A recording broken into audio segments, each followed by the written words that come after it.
ओम नमः शिवाय। आज हूँ कार्तिक मासर प्रथम सोमवार से शैवालय लगी भिड़ आम आज पहुँचीचु कामाक्षीनगर ब्लॉक अंतर्गत सोगर ग्रामर से ही बहु पुरातन सोगरेश्वर मंदिर रे।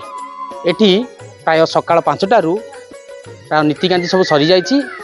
आम पाखे जड़े नना अच्छा जे 20 वर्ष धरी यही मंदिर में पूजा कर चलतु सीधा सड़क पचार बुझा आज सकाळू किपरि भाव में सब नीतिकांति सब सरी।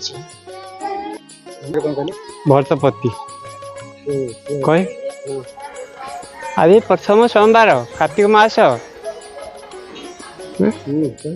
आज लोक सकाल आसी भोर 5टारू दश दर्शन कली घसण ठाकुर चली आ लोक भी भिड़ चली।